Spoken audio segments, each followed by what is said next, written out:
ஆனா இயேசு சொன்னார், அம்மா என் நேரம் வரவில்லை, நீங்களும் நானும் என்ன செய்யக்கூடும்? நாம் ஒருமையில் அல்ல, பன்மையில். Not in singular but in plural. நாம் என்ன செய்யக்கூடும்? அப்ப மாதாவுக்கு ஆமா புரிஞ்சு போயிட்டு, இதோ ஆண்டவருடைய அடிமை, அவருடைய வார்த்தையின்படி ஆகட்டும் என்று சொன்னவர், வார்த்தையை தன் வாழ்வில் சுமந்தவர், வார்த்தையின் மகுடமாய் மாறினவர், வார்த்தை மனு உருவானவரை தன் கருவில் சுமந்தவர். இப்ப முடிவெடுத்தாங்க. அங்க இருந்த வேலைக்காரங்களை பார்த்து சொன்னாங்க, இங்க வாங்க, இங்க வாங்க, அவர் என்ன சொல்றாரோ அதை மட்டும் நீங்க செய்தா போதும். இயேசு என்ன செய்தார்?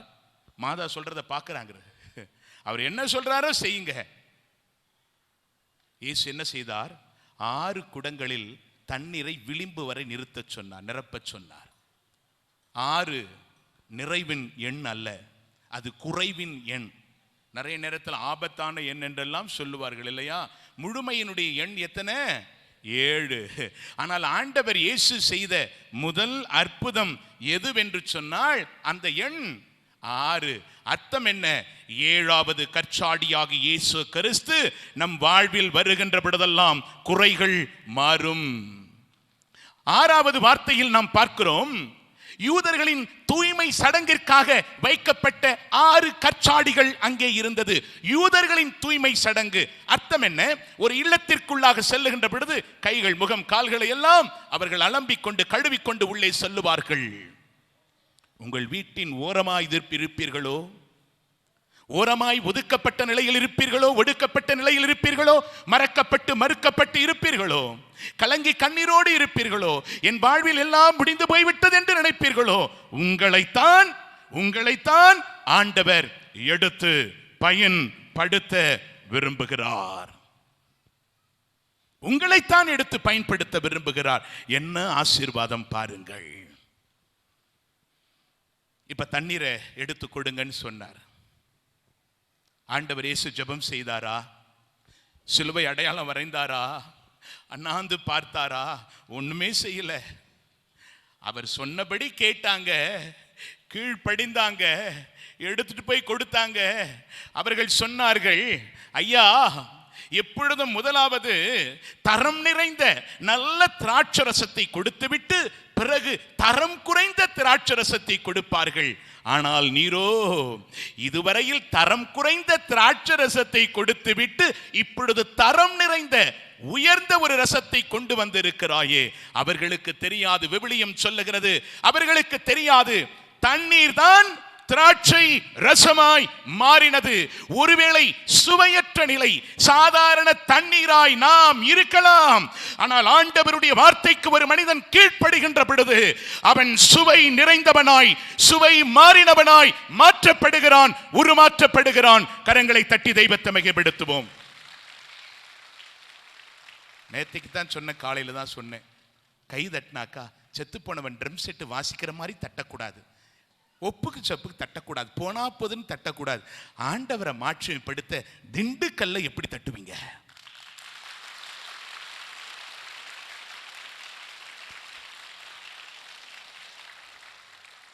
இறை வார்த்தையை ஒரு மனிதன் கேட்கின்ற பொழுது அவன் வாழ்வில் ஏற்படுகின்ற அற்புதங்களை பாருங்கள், அவன் வாழ்வில் ஏற்படக்கூடிய நன்மைகளை பாருங்கள்.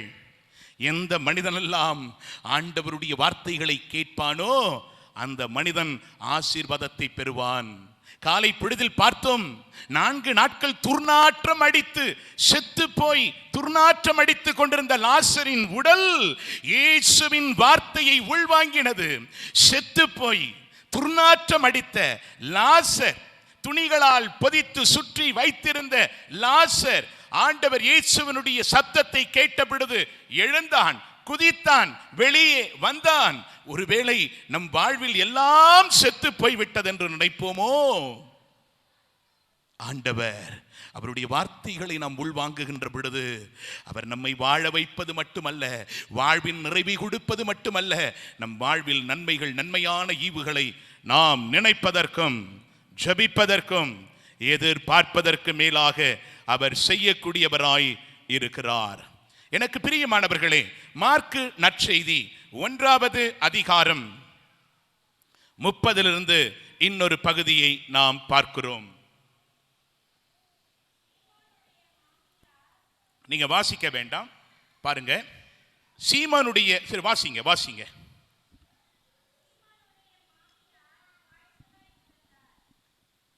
சீமோனுடைய மாமியார் காய்ச்சலாக கிடந்தார். உடனே அவர்கள் அதை பற்றி இயேசுவிடம் சொன்னார்கள். இயேசு அவர் அருகில் சென்று கையை பிடித்து அவரை தூக்கினார். காய்ச்சல் அவரை விட்டு நீங்கிற்று. அவர் அவர்களுக்கு பணிவிடை செய்தார். ஓகே, எனக்கு பிரியமானவர்களை பாருங்கள். பேதுரு மாமியார் காய்ச்சலிலே கிடக்கிறார். யோசித்து பாருங்கள். இயேசுவுக்கு ஆள் அனுப்புகிறார்கள். அந்த நிகழ்வை அப்படியே நீங்க கொஞ்சம் பார்க்க வேண்டும். காய்ச்சல்னா இந்த நாட்கள்லாம் ரொம்ப பயந்த நாட்கள் உண்டு. அதுவும் ஸ்பெஷலாக ஒரு 6 மாசத்துக்கு முன்னாடி யாராவது தும்முனாலும் பயம், இருமுனாலும் பயம், அவங்க பக்கத்தில் போறதுக்கே யோசித்த நிலை. காய்ச்சல் ஒவ்வொரு மனிதனுக்கும் என்ன காய்ச்சல், ஊசி போடுவோம் நிற்காது, உடனே டெஸ்ட் பண்ணுவாங்க இல்லையா, என்ன காய்ச்சல், மலேரியாவா டைஃபாய்டா அப்படின்னு பலவிதமான காய்ச்சல் எல்லாம் உண்டு. அந்த காய்ச்சலை கண்டுபிடித்து என்ன செய்வார்கள், அதற்கேற்றபடி அவர்கள் மருந்து கொடுப்பார்கள். ஆனால் மனிதன் வாழ்வில் ஒரு காய்ச்சல் உண்டு. அந்த காய்ச்சலை ஆண்டவராகிய இயேசு கிறிஸ்துவால் மட்டுமே சுகப்படுத்த முடியும். அது பாவம், பலவீனம், இயலாமை என்கின்ற காய்ச்சல். ஒரு மனிதன் காய்ச்சலோடு இருந்தால் அவனால் ஆரோக்கியமாய் பணி செய்ய முடியாது. கொஞ்ச நாள் வருஷத்துக்கு முன்னாடி நமக்கு ஒரு வியாதி, ஒரு காய்ச்சல் வந்து என்ன தெரியுமா, சிக்குன் குன்யா. ஆமா, அந்த காய்ச்சல் பார்த்தீங்கன்னா ஒவ்வொரு ஜாயிண்ட்லையும் பயங்கரமா வலிக்கும் இல்லையா, நிற்க முடியாது, நடக்க முடியாது. அது வைரல் ஃபீவரை விட கொஞ்சம் ஆபத்தா இருந்தது. எனக்கு பிரியமானவர்களை, ஒருவேளை உங்க வீட்டுக்கு உங்க சித்தப்பா பல வருஷமா வரணும்னு ஆசைப்பட்டவர், உங்களுடைய சமையலை அவர் ரொம்ப ருசித்து ரசித்து சாப்பிடக்கூடியவர், உங்களுக்கு சிக்கன் குனியால் அப்பதான் ஊசி போட்டுட்டு வீட்டுக்கு வந்திருக்கீங்க. சித்தப்பா ஃபோன் பண்றாரு, மகளே உங்க வீட்டுக்கு வரேன், மத்தியான சாப்பாடு. சித்தப்பா வரார், எத்தனையோ வருஷம் காத்துக்கிட்டு இருந்தோம். என்ன செய்வீங்க, அவருக்கு சுவையானதெல்லாம் கஷ்டப்பட்டு நீங்க சமைத்து கொடுப்பீங்க. அவரும் பேஷ் ரொம்ப நல்லா இருந்து சாப்பிட்டு போவாரு. ஆனா மனதிலே ஒரு வேதனை இருக்கும். என்ன தெரியுமா, இந்த காய்ச்சல் இல்லாம இருந்திருந்தா இன்னும் நல்லா பணி செய்திருக்கலாமே, இன்னும் நல்லா ஓடி உழைத்து இருக்கலாமே இல்லையா. எனக்கு பிரியமானவர்களே, இன்றைக்கு அநேக கத்தோலிக்க கிறிஸ்தவர்கள் தங்கள் வாழ்வில் ஆண்டவரை தேடி வருகிறார்கள், காய்ச்சலோடு வருகிறார்கள், காய்ச்சலோடு திரும்பி போகிறார்கள், காய்ச்சலோடு வாழுகிறார்கள். குடும்பத்தில் கணவனை பார்க்கிற மனைவி, மனைவியை பார்க்கிற கணவன், பிள்ளைகளை பார்க்கிற பெற்றோர், பெற்றோரை பார்க்கிற பிள்ளைகள் காய்ச்சலோடையே வாழ்ந்து கொண்டிருக்கிறார்கள். ஆகவே அந்த குடும்பத்தில் நிறைவான ஒரு அமைதி இல்லை, சந்தோஷம் இல்லாத நிலை. அவர்கள் போராடுகின்ற ஒரு போராட்டமான வாழ்வையை அவர்கள் வாழ்க்கையை சந்தித்துக் கொண்டிருக்கிறார்கள். இயேசு காய்ச்சலை கடிந்து கொண்டார். இயேசுவின் வார்த்தை காய்ச்சலை மாற்றினது. அவர் காய்ச்சலை கடிந்து கொண்டார். Jesus rebuked the fever. அந்த காய்ச்சலை அவர் கடிந்து கொண்டார். கடிந்து கொண்டவுடனே அந்த அம்மா பணிவிடை செய்ய ஆரம்பித்தார். எந்த வீட்டில எல்லாம் ஆண்டவருடைய வார்த்தை உள்வாங்கப்படுமோ அவர்கள் ஆண்டவருக்கு பணிவிடை செய்வார்கள். காய்ச்சலோடு அல்ல, காய்ச்சலை இருந்து வெளியிலே வந்தவர்களாய். இன்றைக்கு என் குடும்பத்திலே சமாதானம் இல்லை, சந்தோஷம் இல்லை, புரிதல் இல்லை, பலவிதமான கேள்வி கணைகள், பதில் சொல்ல முடியாமல் நாம் தவிக்கலாம். அப்படியானால் நம் உள்ளத்தில் நாம் ஒரு கேள்வி எழுப்ப வேண்டும், என்னில் காய்ச்சல் இருக்கிறதா? மாலை வேளையில் அநேகர் வந்தார்கள், அவர்கள் விடுதலை பெற்றார்கள். இங்க இருக்கிற நிறைய பேர் ஓலிலேண்ட் போயிருப்பீங்க. கப்பர்நாமுக்கு போனீங்கன்னா அந்த இடத்துல நிறைய வீடுகள் இருக்கு, சின்ன சின்ன வீடுகள் தான். இந்த குரோட்டோ இருக்கிற அந்த இடத்துல அது அவ்வளவுதான் இருக்கும், ஒரு வீடு, ஒரு சின்ன கிச்சன், ஒரு பெட்ரூம், அவ்வளவுதான். சின்ன சின்ன வீடுகள், சிறிய சிறிய வீடுகள். அங்க பார்த்து சொல்லுவாங்க, இதெல்லாம் பாருங்க கப்பர்நாமுடைய இந்த கிராமம். அந்த கிராமத்தில் ஏராளமான வீடுகள் இருந்தது. போறவங்க எல்லாம் அதை பார்க்கிறாங்க, அவ்வளவுதான். 1 or 2 போட்டோஸ் எடுப்பாங்க, அவ்வளவுதான். ஆனால் ஒரு வீடு இன்றைக்கு வரலாறாய் மாறி இருக்கிறது. அது பேதுரு மாமியாரின் வீடு. காரணம், இயேசு அந்த வீட்டிற்கு வந்தார், இறை வார்த்தையை போதித்தார். அவர் போதித்த வார்த்தை அவர்கள் கேட்டார்கள். இன்றைக்கு பேதுரு மாமியார் வீட்டிற்கு முன்பாக உலகத்தின் பல பகுதிகளில் இருக்கிற மக்கள் செல்லுகிறார்கள், முழங்கால் படியிடுகிறார்கள், ஜெபிக்கிறார்கள். அந்த வீட்டின் மேலே ஆலயம் எழுப்பப்பட்டிருக்கிறது. என் வாழ்வில், என் குடும்பத்தில் இயேசுவின் வார்த்தை, இயேசு இருப்பார் என்று சொன்னால் என் வீடு வரலாறாய் மாறும், வரலாறாய் மாறும். நான் இறை வார்த்தை வாசிக்கிற மனிதனா? முதலாவது ஸ்டெப் ரீடிங் தி வேர்ட், இறை வார்த்தையை வாசித்தல். அதோடு நின்றுவிடக்கூடாது. இரண்டாவது ஸ்டேஜ் உண்டு. என்னது? praying the word, இறை வார்த்தையை ஜெபிப்பது. நம்முடைய எல்லாவற்றிற்கும், எல்லா ஜெபத்திற்கும் இறை வார்த்தை. மூன்றாவது becoming the word, இறை வார்த்தையாய் மாறுவது.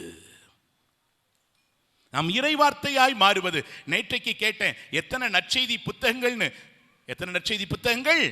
5 நற்செய்தி புத்தகங்கள். எப்படிங்க 5 நற்செய்தி புத்தகங்கள்? 1 மத்தேயு, 2 மார்க்கு, 3 லூக்கா, 4 யோவான், 5 நான். ஒரு மனிதன் ஆண்டவரை தேடி வருகின்ற பொழுது, அவருடைய வார்த்தை வாசிக்கின்ற பொழுது, அதை உள்வாங்குகின்ற பொழுது, அவன் 5வது நற்செய்தி புத்தகமாய் மாற்றப்பட வேண்டும். மாறணும், மாறணும், மாற்றப்பட வேண்டும். விவிலியத்தில் ஒரு பகுதியை பார்க்கிறோம். மார்க்கு நற்செய்தி 2வது அதிகாரம் 1வது வார்த்தையிலிருந்து. அதிலே ஒரு தலைப்பு எழுதப்பட்டிருக்கிறது. என்ன தலைப்பு? முடக்குவாதம் சுகமாக்கப்படுவது. பழைய மொழிபெயர்ப்பில் அதற்கு ஒரு தலைப்பு உண்டு. என்னவாம்? திமிர்வாதக்காரன் சுகமாவது. அது அப்படியே தமிழ்ல பிரித்து பாருங்க. திமிர் கூட்டல் வாதம். ஆஹா, திமிர்னால் ஏற்பட்ட வாதம். ஒரு மனிதன் முடக்குவாதத்தால் முடங்கி கிடக்கிறான். அங்க ஒரு 4 பேர் போறாங்க. விவிலியம் சொல்லுகிறது, அதற்கு முன்பாய் இருக்கிற பகுதிகள் எல்லாம் நாம் பார்க்கிற பொழுது, அவர் கலிலேயா பகுதி முழுவதும் இறை வார்த்தையை போதித்தார். விண்ணரசை குறித்து, இறையரசை குறித்த நற்செய்தி அவர் போதித்தார். அவர் போதித்தார். எல்லா மக்களும் கேட்டார்கள். விவிலியம் சொல்லுகிற அந்த பகுதி முழுவதும் அவருடைய வார்த்தைக்கு செவிமடுத்தார்கள். ஆனால் அங்கே ஒரே ஒரு மனிதன் இறை வார்த்தையை கேட்காமல் இருந்தான். இவர்கள் சென்றார்கள். 4 பேர் நற்செய்தி பணியாளர்கள் போல அவங்க போனாங்க. இல்ல அன்பிய தலைவர்கள் போல, வின்சென்டி பாலையில் இருக்கிறவர் போல, மரியாயின் சேனல் இருக்கிறவங்க போல 4 பேர் போய் கேட்டாங்க. என்ன அங்க இருக்க? இயேசு வந்தாரே, உனக்கு தெரியாதா? இயேசுவா? அவர் யாருங்க? என்னப்பா உனக்கு இயேசு பேரே தெரியாதா? தெரியாதுங்க. அவரு குள்ளமா இருப்பார, உயரமா இருப்பார? தெரியாதுங்க. ஐயோ, இயேசுவே தெரியாது? அட தெரியாதுங்க. என்னையா, என்னென்ன அற்புதம், எவ்வளவு அதிசயம். அப்படியா? ஆமா, எனக்கு யாரும் சொல்லலைங்க. வீட்டில் ஓரமா முடங்கி கிடக்குறாங்க, முடக்குவாதங்க. என்னை கண்டுகொள்வதற்கு யாரும் இல்லை, என்னோடு பேசுவதற்கு யாரும் இல்லை. அவர்கள் சொன்னார்கள், நீ வரையா? நான் உன்னை கூட்டிட்டு போகட்டுமா? அந்த 4 பேர் அந்த மனிதனை சுமந்து செல்லுகிறார்கள். நம்ம வாழ்க்கையிலையும் ஒரு நாள் ஒரு 4 பேர் சுமப்பாங்க. எத்தனை பேர்? எத்தனை பேர்? ஆமா, இப்ப நிறைய பேர் சுமக்கிறாங்க இல்லையா? நாம் அந்த 4 பேரை பார்க்க முடியுமா? பார்க்க முடியுமா? ஆனா மனசுக்குள்ள அந்த 4 பேருக்கு ஒரு நன்றி சொன்னா நல்லா இருக்குன்னு நினைச்சிருக்கீங்களா? எப்பயாவது எங்க நினைச்சிருக்கீங்களா? இல்லையா? நினைச்சது இல்லை. வாடுறதை பத்தி நினைப்போம் இல்லையா? எப்போ வரும்னு தெரியல. அடுத்த டாபிக் அதுதான். ஆமா, பாருங்க, நம்மை ஒரு 4 பேர் சுமப்பாங்க இல்லையா? ஆமா, ஒரு விஷயம் வளர்க்கிற முயற்சி. அவங்களுக்கு நன்றி சொல்லுவோமா? ஒருவேளை 20 வருஷம் முடிஞ்சு நடக்கலாம், 50 வருஷம் கடந்து நடக்கலாம். ஒரு விஷயம், ஒரு சின்ன தேங்க்ஸ் பண்ணிடுவோமே அவங்களுக்கு. அப்படி வளர்க்கிற முயற்சி சொல்லுங்க, வளர்க்கிற முயற்சி சொல்லுங்க. 4 பேருக்கு நன்றி, அந்த 4 பேருக்கு நன்றி. யாருக்கு? 4 பேருக்கு நன்றி, அந்த 4 பேருக்கு நன்றி. இயேசுவுக்கே புகழ், இயேசுவுக்கே நன்றி. இந்த 4 பேர் வராங்க, என்ன செய்றாங்க? அவரிடத்தில் இயேசுவை குறித்து சொன்னார்கள். குறித்து சொன்னவர்கள் ஆக்ஷன்ல இறங்கினாங்க. அவங்க அந்த 4 பேரும் அந்த மனிதனை அழைத்து சென்றார்கள். அந்த வீட்டுக்கு போய் என்ன கேட்டிருப்பாங்க? போன வீட்டுக்குள்ள கூட்டம், வீட்டுக்கு வெளியில கூட்டம். காரணம் சின்ன வீடு, பெரிய வீடெல்லாம் இல்லை. அந்த வீட்டை சுற்றி கூட்டம் இருக்கு. என்ன சொல்லியிருப்பீங்க? எல்லாம் சொந்தக்காரங்களை தானே இருந்திருப்பாங்க. சித்தப்பா சித்தப்பா, பெரியப்பா பெரியப்பா, அத்தை அத்தை, மாமிங்க வாங்க. போன முறை ஜீசஸ் வந்தப்ப நீங்க உங்க ஃபேமிலியா வந்திருந்தீங்க. இவன் பாவம், யாரும் சொல்லலை பாருங்க, முடக்குவாதமா இருக்கிறான். கொஞ்சம் எக்ஸ்கியூஸ் பண்ணிக்கிங்களேன், கொஞ்சம் இடம் கொடுங்க. அப்படியே உள்ள அடைச்சிப்போம். ஏன் போன முறை நாங்க வந்த இந்த முறை வரக்கூடாதா? போ. ஆமா, யாரும் இடம் கொடுக்கல. ஆனா 4 பேர் முடிவெடுத்தாங்க, என்ன நடந்தாலும் பரவாயில்ல, கோர்ட்டுக்கு போனாலும் பஞ்சாயத்துக்கு போனாலும் பிறகு பார்த்து கொள்ளலாம் என்று மேலே ஏறினார்கள். கூரையை பீய்த்தார்கள், உள்ளே இறக்கினார்கள். முடக்குவாதமுற்ற மனிதனை பார்த்து ஆண்டவர் சொன்னார், உன் பாவம் மன்னிக்கப்பட்டது, உன்னுடைய படுக்கை எடுத்துச் செல். இது யாருடைய நம்பிக்கை? அந்த 4 பேரு, அந்த 4 நபர்கள் இயேசுவை குறித்து சொன்னார்கள். இன்றைக்கு ஒருவேளை உங்கள் வீட்டில் அந்த முடக்குவாதவனை போல படுத்த படுக்கையில் உங்கள் கணவன் இருக்கலாம். அவன் விசுவாசத்தில் படுத்த படுக்கையாய் முடக்குவாதத்தில் இருக்கலாம். நம்பிக்கை இழந்த நிலையில், சமாதானத்தை இழந்த ஒரு மனிதன் முடக்குவாதமாய் கிடக்கலாம். ஆற்றலை இழந்த ஒரு மனிதன் முடக்குவாதத்தில் கிடக்கலாம். இயேசுவை குறித்து சொல்லுங்கள், அந்த மனிதனை ஆண்டவரிடத்தில் கொண்டு வாருங்கள், ஆண்டவரிடத்தில் கொண்டு வாருங்கள். லூகாஸ் நற்செய்தி 7வது அதிகாரம் 11வது வார்த்தையிலிருந்து ஒரு மனிதனை பார்க்கிறோம். எனக்கு பிரியமானவர்களே, ஒரு கைம்பெண், அவள் அழுது கொண்டிருந்தாள். அவள் அழுது கொண்டிருந்தாள். அழுகை காரணம், கணவனை இழந்தவள் தன் வாழ்வில் ஆறுதலை பெற்றுக் கொண்டிருந்தது தன் மகனை வைத்துத்தான். ஐயோ பாவம், அந்த மகன் செத்து போனான், செத்து போனான். அவள் அழுது கொண்டிருந்தாள்.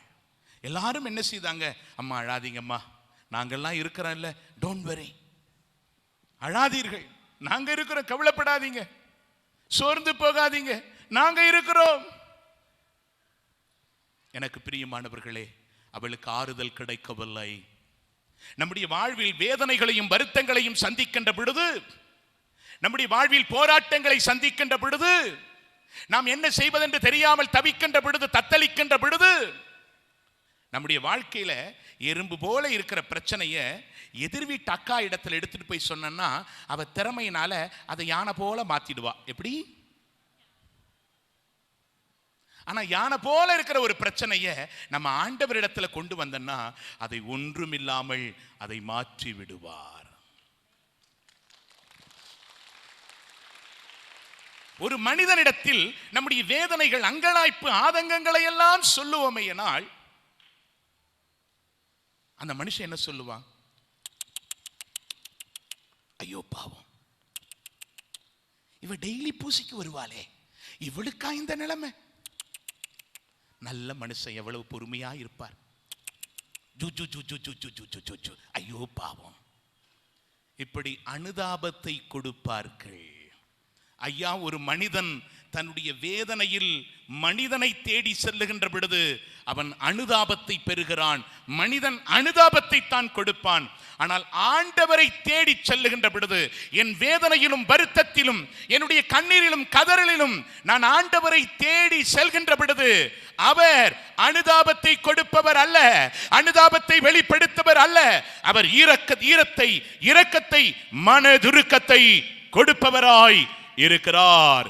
இறை வார்த்தை சொல்லுகிறது. மத்தேயு 14:14 பார்க்கிறோம், யோவான் 11:35 பார்க்கிறோம், மார்க் 6:34-36 பார்க்கிறோம், மார்க் 1:41-42 பார்க்கிறோம். அவர் மக்கள் கூட்டத்தை பார்த்த பொழுதெல்லாம் மனது உருகினார். தன் இரக்கத்தை அவர் வெளிப்படுத்தினார். எங்கெல்லாம் மனிதர்கள் வேதனைப்பட்டார்களோ அங்கெல்லாம் அவர் தன் இரக்கத்தை வெளிப்படுத்தினார். இயேசு இந்த அம்மாவுடைய கண்ணீரை பார்த்தார். கண்ணீரை பார்த்தார். பார்த்து என்ன சொன்னார் பாருங்கள். அம்மா அழாதே, அம்மா அழாதே, அம்மா நீ அழாதே, அம்மா நீ அழாதே, அம்மா நீ அழாதே, நீ அழாதே.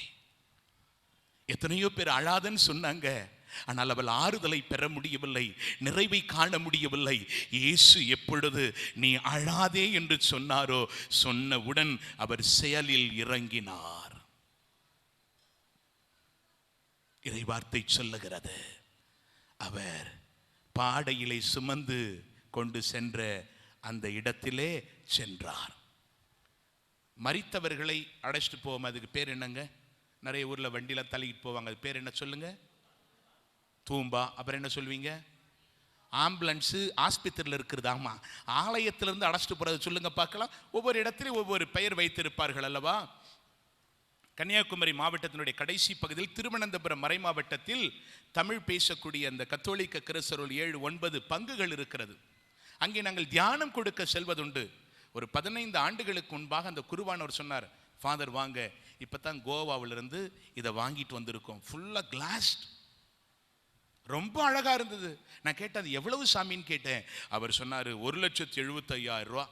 இந்த பட்டன் அழுத்தினா இந்த சைடுல கிளாஸ் திறக்கும், இந்த பட்டன் அழுத்தினா இந்த கிளாஸ் திறக்கும்.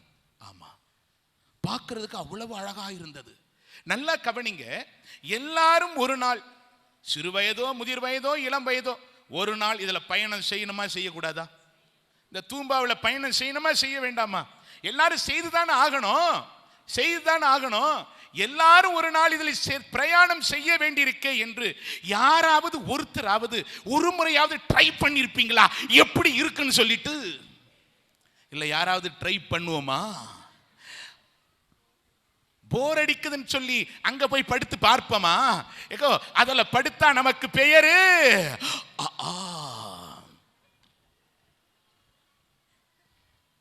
இயேசு சாமி செத்து போன அந்த வாலிபனை தொட்டிருக்க வேண்டும். ஆனா விவிலியம் சொல்லுகிறது, இயேசு பாடையை தொட்டார். அவர் யாரை தொட்டிருக்கணும்? அந்த வாலிபனை தொட்டிருக்க வேண்டும் அல்லவா? ஆனால் இயேசு அந்த வாலிபனை தொடவில்லை, அந்த வாலிபனை சுமந்து சென்ற அந்த பாடையை தொட்டார். அர்த்தம் என்ன? பாடை எதை குறிக்கிறது? பாடை தடைகளை குறிக்கிறது. பாடை ஆண்டவர் கொடுக்கக்கூடிய வாழ்வை பெற முடியாமல் இருக்கக்கூடிய ஒன்றாயிருக்கிறது. ஆண்டவர் கொடுக்க நினைக்கிற வாழ்வையும் வாழ்வின் நிறைவை காண முடியாத ஒன்றாக இருக்கிறது. ஆண்டவர் கொடுக்கிற ஆசீர்வாதத்தை பெற முடியாத ஒன்றாயிருக்கிறது. பாடை இன்றைக்கு பலவீனம், இயலாமை, ஆணவம், அகங்காரம், நான் என்ற சுயம், பழி வாங்குகிற எண்ணம். அந்த மனிதன் பாடையில் படுத்து கிடந்தான். அந்த மனிதன் வாழ்வை பெறுவதற்கு தடை பாடைத்தான். இன்றைக்கு நாம செக் பண்ணோம், எப்படியான பாடையிலெல்லாம் நம்ம படுத்துக்கிட்டு இருக்கிறோம் அப்படின்னு. பாடையை பிடிச்சு ஆண்டவர் பேசுறாரு. என்ன பேசுறாரு? இளைஞனே எழும்பு. ஆமா, இனிமே நீங்க இருக்க வேண்டிய அவசியம் இல்லை. அங்க போயிட்டு கதெல்லாம் பேசல. என்னப்பா, அம்மா அழுதுகிட்டு இருக்காங்க, வாயா, அப்படியா சொன்னாரு? ஆமா தம்பி, நீ இறந்துட்ட, உன்னை கல்லறைக்கு தூக்கிட்டு போறாங்க, டோன்ட் வரி, கம் ஃபாஸ்ட், அப்படியே சொன்னார். இல்ல, பாடையை தொட்டாரு, இளைஞனே எழும்பு என்றார். இளைஞன் எழும்பி விட்டான். இன்றைக்கு நம்முடைய வாழ்வில் இருக்கிற ஒவ்வொரு பாடை, நம் வாழ்வில் ஆண்டவர் கொடுக்க நினைக்கிற ஆசீர்வாதங்களுக்கு தடையாக இருக்கிற பாடைகளை அவர் தொட விரும்புகிறார். அவர் தொட விரும்புகிறார். நாங்கள் செல்லுகிற இடமெல்லாம் சொல்லுகிற ஒரு சாட்சியம். தவசி மேடையில் இருக்கிற நம்முடைய தியான இல்லத்திற்கு வந்தவர்கள் இந்த சாட்சியத்தை கேட்டிருப்பீர்கள். எனக்கு பிரியமானவர்களே, 80 வயதிற்கு மேற்பட்ட ஒரு முதியவர் மரித்துக் கொண்டிருக்கிற நிலையில் இருந்தவர். நான் தியானம் ஒரு இடத்திலே கொடுத்து விட்டு இல்லம் வந்த பொழுது அவர் நற்கருணை ஆலயத்தில் கிடத்தி வைக்கப்பட்டிருந்தார். அவரை பார்த்து நாங்கள் கேட்டோம், ஐயா எப்ப வந்தீங்க? யார் உங்களை கூட்டிக்கிட்டு வந்தா? அவர் சொன்ன வார்த்தை என் உள்ளத்தை உடைத்தது. அவர் சொன்னார், they brought me in the morning and threw me here. and they will collect me in the evening. என்னை காலையில் தூக்கி கொண்டு வந்து இங்கு போட்டார்கள், மாலை பொழுதில் என்னை தூக்கி செல்வார்கள். ஒரு மூடையை போல. நான் அவரை பார்த்து கேட்டேன், ஐயா உங்களுக்கு பிள்ளைகள் இல்லையா, பேர பிள்ளைகள் இல்லையா? ஒரு நக்கலா சிரிச்சாரு. சிரித்துட்டு ஒரு போட்டோ காண்பித்தார், ஒரு அழகான வாலிபன். நான் கேட்டேன், இது யார், உங்க மகனா பேரனா அப்படின்னு சொல்லி கேட்டேன். அந்த மனிதன் சொன்னான், இட்ஸ் மீ, இது நான். அப்படின்னா உங்க வயது என்ன? 30 வயது கூட ஆகாத ஒரு வாலிபன். 30 வயது கூட ஆகாத ஒரு வாலிபன். அந்த மனிதன் செத்து கொண்டிருக்கிறான். ஒருவேளை இன்றைக்கோ நாளைக்கோ அவன் மரித்து போய் விடுவான்.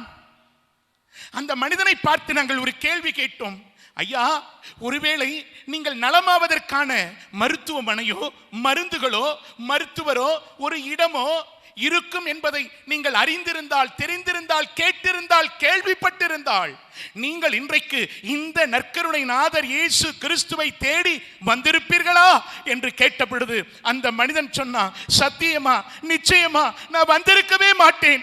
வேறு வழி இல்லை, வேறு கதி இல்லை. No other way, no other go. வேறு வழி இல்லை, வேறு கதி இல்லை. ஆகவே தான் இங்கே வந்தேன். நல்லதொரு பாவ சங்கீதனம் செய்தான். அவனுக்காய் ஜெபித்தோம். அடுத்த நாள் வரவில்லை. எங்களுக்கு தெரியும், அவன் மரித்து போய்விட்டான். ஒரு 2 ஆண்டுகள் கழித்து ஒரு இடத்தில் தியானம் கொடுப்பதற்காய் சென்றிருந்த பொழுது, ஸ்டேஜை விட்டு கீழே இறங்கும் பொழுது ஒரு மனிதன் விவிலியத்தை கையிலே வைத்துக் கொண்டு வந்து சொன்னான், ஃபாதர் பிரைஸ் தி லார்ட். நான் சொன்ன, praise the Lord. Do you recognize me? நான் யார் என்று தெரிகிறதா? நான் சொன்னேன், ஐம் சாரி, உங்களை எங்க பார்த்தேன்? என்ன ஃபாதர் அவ்வளவு சுலபமா மறந்துட்டீங்களா? வேறு வழி இல்லை, வேறு கதி இல்லை. ஆகவே தான் இந்த நற்கருணை நாதர் இயேசுவை தேடி வந்திருக்கிறேன் என்று சொன்னேனே. அந்த மனிதன் நான் தான். சாகவில்லை, வாழுகிறேன், வாழ்ந்து கொண்டிருக்கிறேன். என்னை வாழ வைத்துக் கொண்டிருப்பது நற்கருணை நாதர் இயேசு கிறிஸ்து.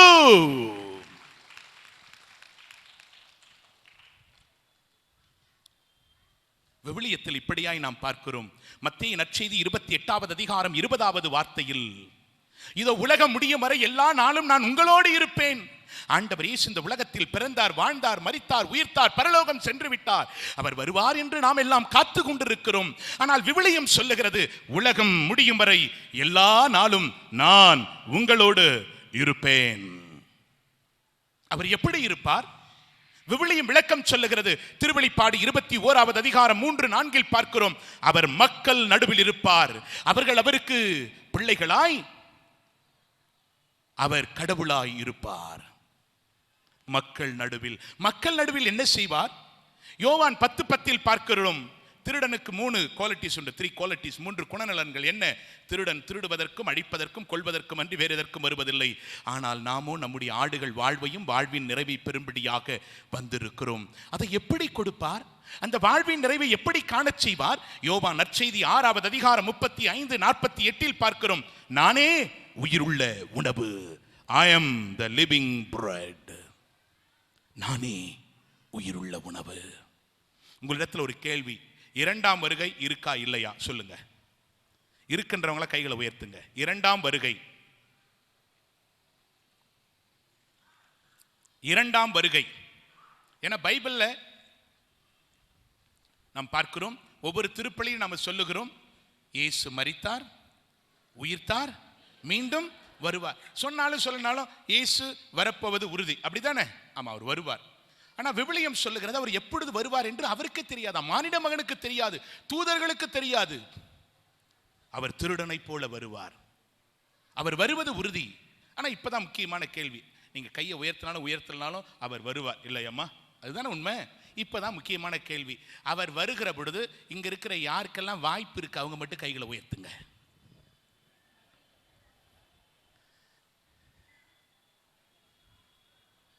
என்னங்க திண்டுக்கல் பேராலயம், இவ்வளோ மக்கள் இருக்கிறோம். நிறைய பேருக்கு ஒரு கேள்வி வந்துட்டு, இந்த சாமியார் சீக்கிரமா நம்மளை போக சொல்லிடுவாரோ, டிக்கெட் வாங்க சொல்லிட்டாங்களோ? ஆமா, நான் சொல்லல. எனக்கு பிரியமானவர்களே, விவிலியம் சொல்லுகிறது, நான் சொல்லலைங்க, விவிலியம் சொல்லுகிறது. கத்தோலிக்க கிறிஸ்தவர்களுக்கு, நான் சொல்லல, விவிலியம் சொல்லுகிறது கத்தோலிக்க கிறிஸ்தவர்களுக்கு, திருப்பலியில் பங்கெடுக்கிற கத்தோலிக்க கிறிஸ்தவர்களுக்கு 100% இரண்டாம் வருகையில் வாய்ப்பு உண்டு.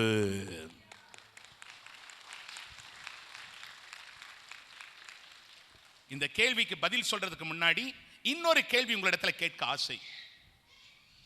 இப்ப கொஞ்ச நேரத்தில் நம்ம நற்கருணை ஆராதனைக்கு செல்ல இருக்கிறோம், அதற்கடுத்து திருப்பலிக்கு செல்ல இருக்கிறோம்.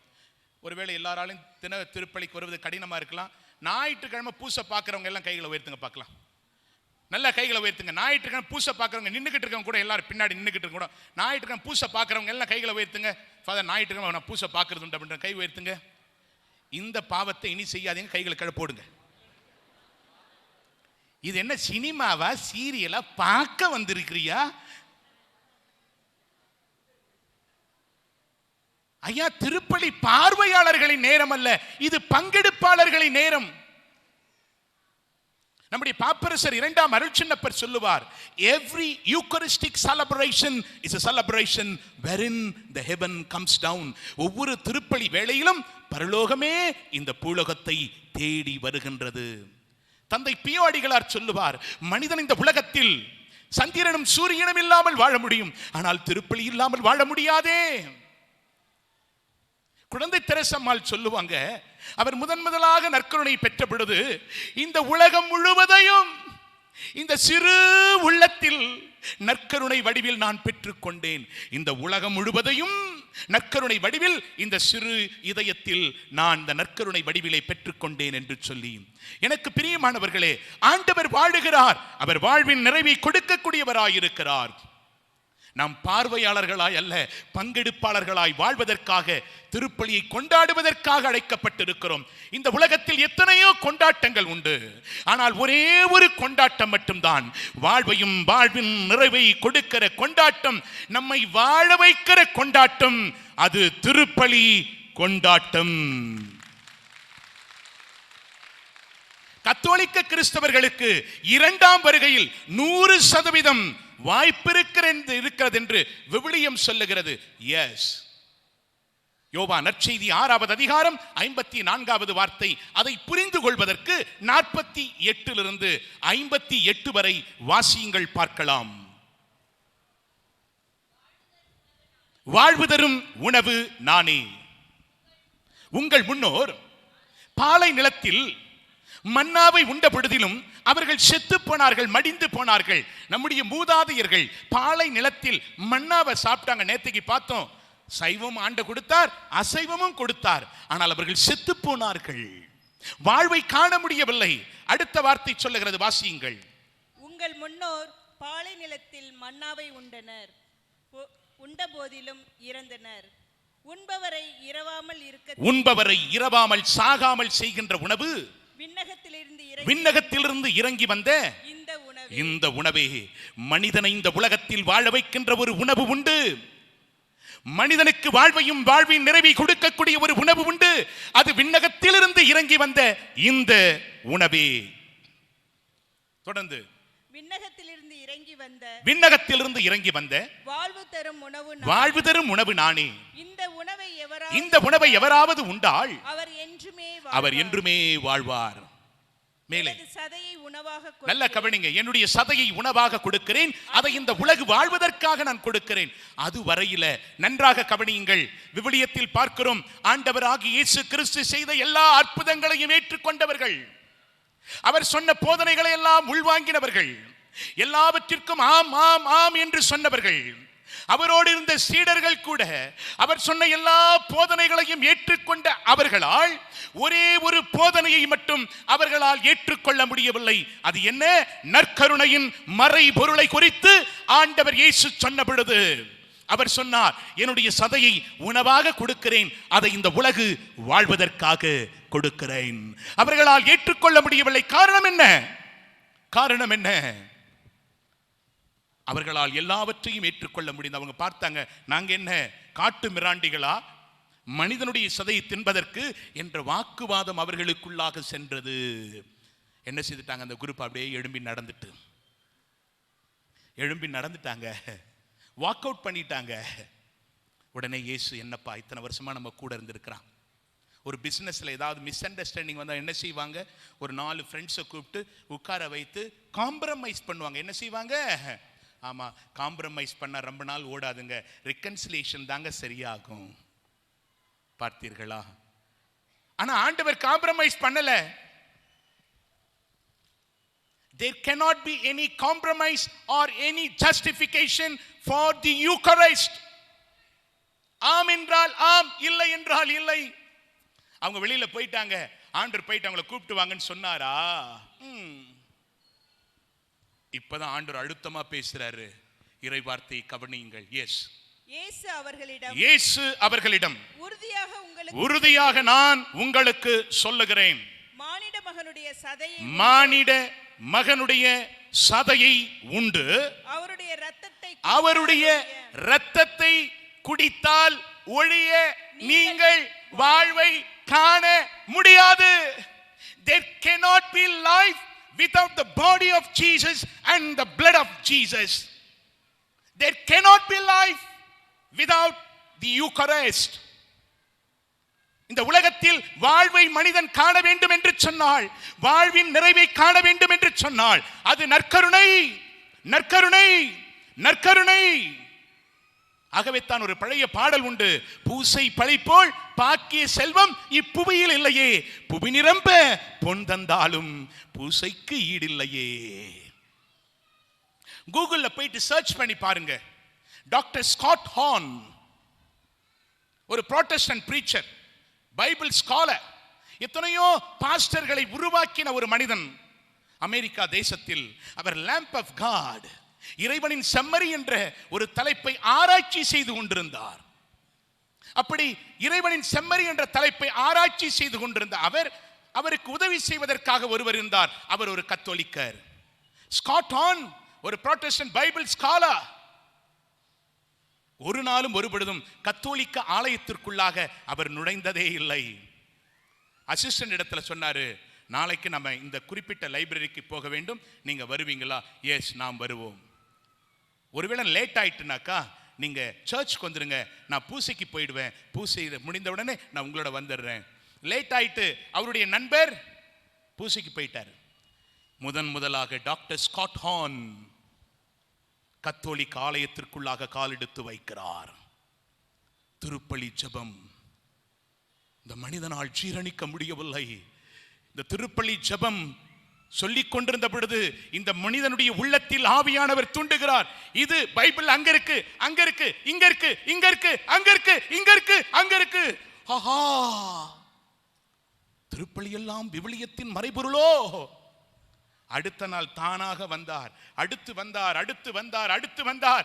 ஐயா, இறைவனின் செம்மறியை ஆராய்ச்சி செய்து கொண்டிருக்கிறேன், அந்த இறைவனின் செம்மறி எங்கும் இல்லை, இங்குதான் கத்தோலிக்க திரு அவையில் தான், பலி பீடத்தில் தான் இருக்கிறது என்று சொல்லி அந்த மனிதன் எல்லாவற்றையும் விட்டுவிட்டு கத்தோலிக்கராய் மாறி இன்றைக்கு உலகம் முழுவதும் கத்தோலிக்க திரு அவையின் படிப்பனைகளை போதித்துக் கொண்டிருக்கிறார். கரங்களை தட்டி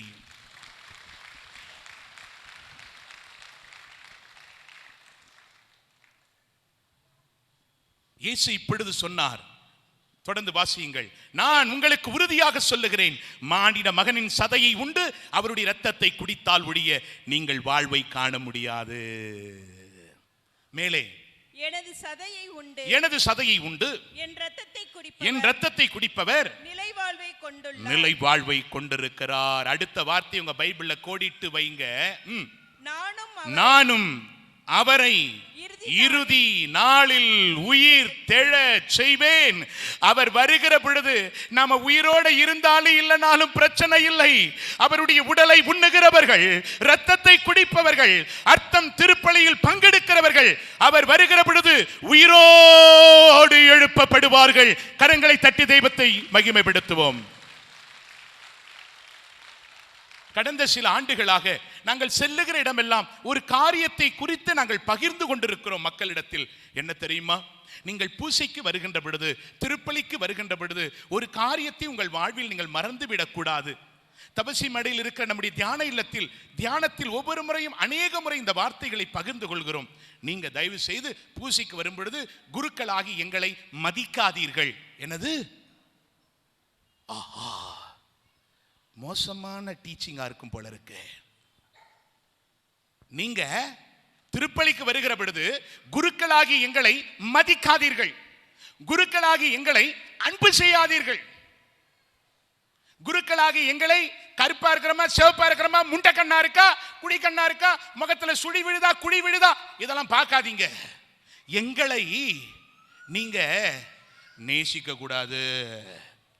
ஒரு மனிதன், ஒரு கத்தோலிக்க கிறிஸ்தவன், ஒரு கத்தோலிக்க கிறிஸ்தவள் திருப்பலிக்கு வருகின்ற பொழுது அவர்கள் இந்த பலி பீடத்தை அன்பு செய்ய வேண்டும், அவர்கள் திருப்பலியை நேசிக்க வேண்டும்.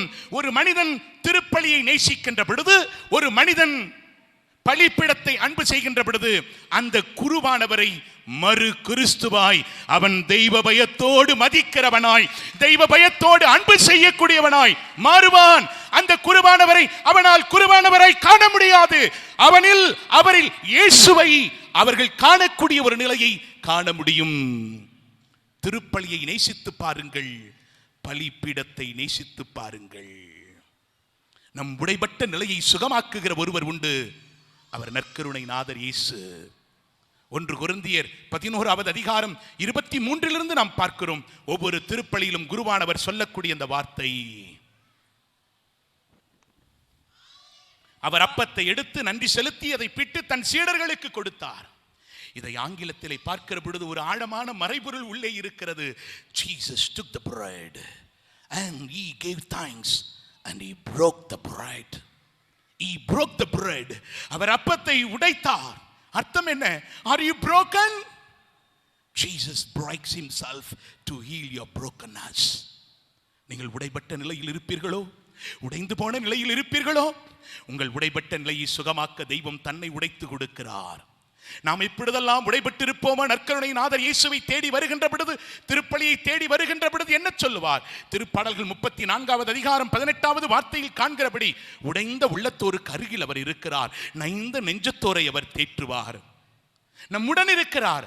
உடனிருப்பவர் என்ன செய்வார்? திருப்பாடல்கள் 147 3வது வார்த்தையில் நாம் பார்க்கிறோம், உடைந்த உள்ளத்தோரை அவர் குணப்படுத்துவார், அவருடைய காயங்களுக்கு கட்டுப்போடுவார்.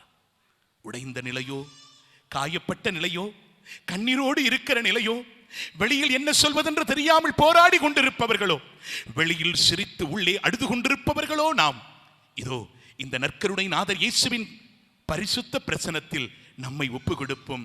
நம் உடைந்த நிலையை அவர் பிரசனத்தில் அர்ப்பணிப்போமா? எழுந்து நில்லுங்கள்.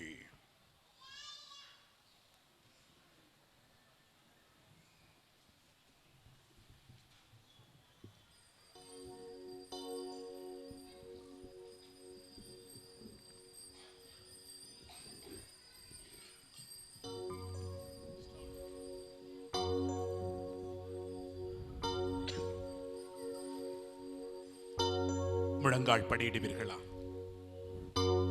நித்திய ஸ்துதிக்குரிய பரிசுத்த நற்கருணைக்கு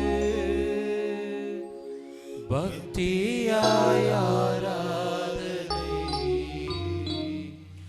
ஏத்திசையும் புரிவோம். நித்திய ஸ்துதிக்குரிய பரிசுத்த நற்கருணைக்கு பக்தியாய் ஆராதனை ஏத்திசையும் புரிவோம். நித்திய ஸ்துதிக்குரிய பரிசுத்த நற்கருணைக்கு பக்தியாய் ஆராதனை ஏத்திசையும் புரிவோம். எனக்கு பிரியமானவர்களே, இந்த நற்கருணை நாதர் இயேசுவை ஒரு விசை உற்று பார்ப்பீர்களா? இவரை ஒரு விசை உற்று பார்ப்பீர்களா? நம் உடைபட்ட நிலையை குணமாக்க தன்னையை உடைத்து வைத்திருப்பவர். வெளியிலே சிரித்து உள்ளே அழுபவர்களோ, என் வாழ்வில் மட்டும் ஏன் இந்த போராட்டம் என்று சொல்லி கலங்கி கண்ணீரோடு இருப்பவர்களோ, என் குடும்பத்தில் மட்டும் ஏன் இந்த ஏமாற்றம், ஏன் இந்த அழுத்தம், ஏன் இந்த அங்கலாய்ப்பு என்று சொல்லி போராடி கொண்டிருப்பவர்களோ, கண்களை மூடி 2 கரங்களையும் நெஞ்சோடு மார்போடு வைத்து இவர் கரத்தில் நம்மை ஒப்பு கொடுப்போமா? அப்பா, இன்றைக்கு நான் எப்படி வந்திருப்பேனோ அப்படியே உங்க கரத்தில் ஒப்பு கொடுக்கிறேன். என்னில் இருக்கிற வேதனைகள், என்னில் இருக்கிற வலிகள், என்னில் இருக்கிற பயங்கள், பலவிதமான கேள்வி கணைகள், என் வாழ்வில் மட்டும் ஏன் இந்த பலவீனம், இயலாமை என்று, கதறல் என்று நான் அழுது கொண்டிருக்கிற அழுகையையும் கரத்தில் ஒப்பு கொடுக்கிறேன். இதோ என் உடல் பொருளாவி யாவற்றையும் உம் கரத்தில் அர்ப்பணமாக்குகின்றேன். தெய்வம் என் மீது இறங்கும், என்னை ஆசீர்வதியும். நான் தனிமையில் அழுவது உமக்கு மட்டுமே தெரியும் அப்பா. என் கண்ணீரை உம்முடைய தோற்பையில் சேர்த்து வைப்பவர், சுமந்து கொள்பவர், என் கண்ணீரை கணக்கில் வைத்திருப்பவர் அப்பா. அப்பா, நிம்மதியை தருகிறவர் நீர் மட்டும்தான், நீர் மட்டும்தான், நீர் மட்டும்தான்.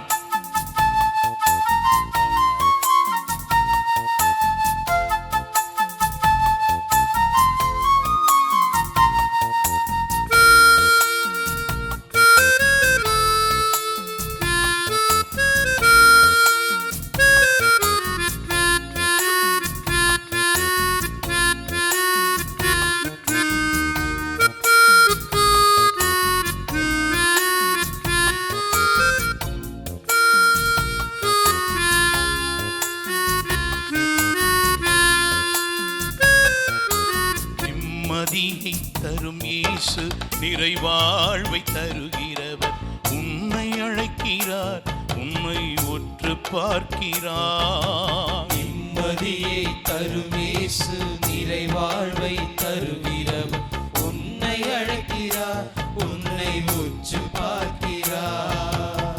நிம்மதியை தரும் இயேசு நிறைவாழ்வை தருகிறவர் உன்னை அழைக்கிறார், உன்னை ஒற்று பார்க்கிறார். நிம்மதியை தரும் இயேசு நிறைவாழ்வை தருகிறவர் உன்னை கரங்களை உயர்த்துவோமா? கரங்களை உயர்த்துவோமா? கரங்களை உயர்த்துவோமா? ஈசையா, ஈசையா, ஈசையா, ஈசையா, ஈசையா, ஈசையா, ஈசையா, ஈசையா, ஈசையா, ஈசையா, ஈசையா, ஈசையா, ஈசையா, ஈசையா, ஈசையா. நிம்மதியை தரும் இயேசு நிறைவாழ்வை தருகிறவர் உன்னை அழைக்கிறார், உன்னை ஒற்று பார்க்கிறார். நிம்மதியை தரும் இயேசு நிறைவாழ்வை தருகிறவர் உன்னை அழைக்கிறார், உன்னை உற்று பார்க்கிறார். நீ தனிமையில் கதறினாயோ, எனக்கு யாருமே இல்லை என்று கதறின நாட்கள் உண்டோ? நான் அழுகிற பொழுது என் தோளை தொட்டு தட்டி நான் உன்னோடு இருக்கிறேன் என்று சொல்வதற்கு ஒருவர் கூட இல்லையோ? என் வாழ்வில் ஏன் இந்த கதறல், என் வாழ்வில் ஏன் இந்த கண்ணீர், எனக்கு மட்டும் ஏன் இந்த போராட்டம் என்று சொல்லி வெளியில் சிரித்து உள்ளே அழுது கொண்டிருப்பவர்களோ, இதோ இவர் நமக்கு ஆறுதல் கொடுப்பவர், நம் கண்ணீரை களிப்பாய் மாற்றுகிறவர், நம்முடைய துயரங்களை மகிழ்ச்சியாய் மாற்றுகிறவர். இவர் கரத்தில் ஒப்பு கொடுப்போமா? அப்பா, இதோ என் கண்ணீர், என் கண்ணீரை பார்த்து மனதுருகக்கூடியவர், உம்முடைய ஈரத்தை இரக்கத்தை ஊற்றக்கூடியவர். என்னை ஆசீர்வதியும், என்னை ஆசீர்வதியும், என்னை ஆசீர்வதியும். என் கணவனை, என் மனைவியை, என் பிள்ளைகளை தேவரீர் நீர் ஆசீர்வதியும், ஆசீர்வதியும்.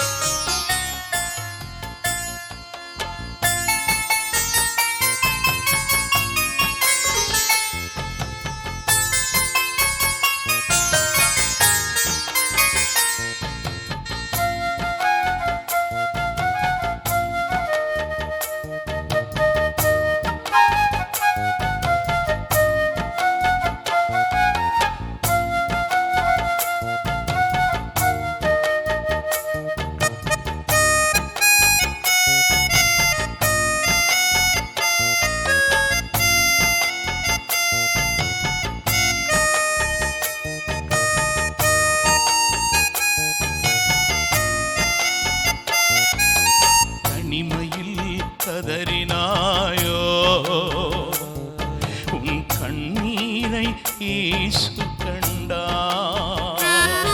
நீ தனிமையில் கதறினாயோ, உன் கண்ணீரை இயேசு கண்டார். நீ தனிமையில் கதறினாயோ, உன் கண்ணீரை இயேசு கண்டார். நீ தனிமையில் கதறினாயோ, கண்ணீரை இயேசு கண்டார். யாரும் இல்லையே என்று சொன்னாயா, யாரும் இல்லையே என்று சொன்னாயா, யாரும் இல்லையே என்று சொன்னாயா, யாரும் இல்லையே என்று சொன்னாயா.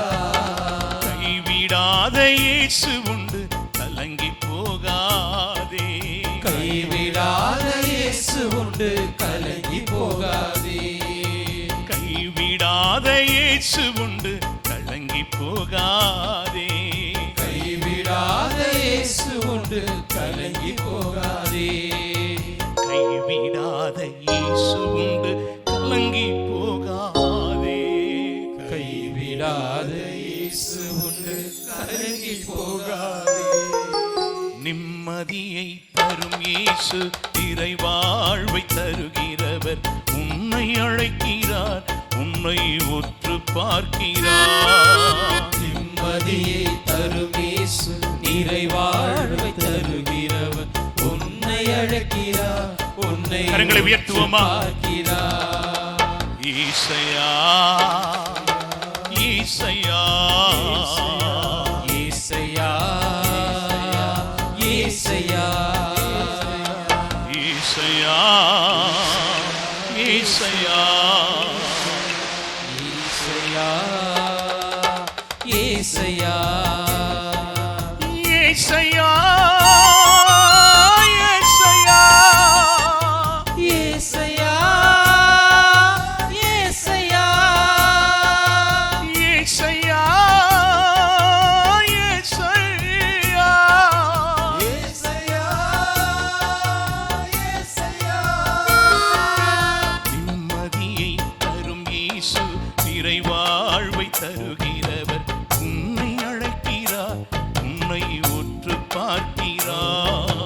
நிம்மதியை தரும் இயேசு நிறைவாழ்வை தருகிறவர், உன்னை அழைக்கிறார், உன்னை உற்று பார்க்கிறார். எனக்கு பிரியமானவர்களே, நீங்கள் நன்மை செய்து தீமையை சந்தித்தவர்களோ, உதவி செய்து உபத்திரங்களை மட்டும் சந்தித்தவர்களோ, ஐயோ நான் நல்லதைத்தானே செய்தேன், நன்மையைத்தானே செய்தேன், என் வாழ்க்கையில் ஏன் இந்த வேதனை என்று சொல்லி அழுது புலம்புவர்களோ, நீங்கள் ஆண்டவர் கரத்தில் ஒப்பு கொடுப்பீர்களா? ஒப்பு கொடுப்பீர்களா?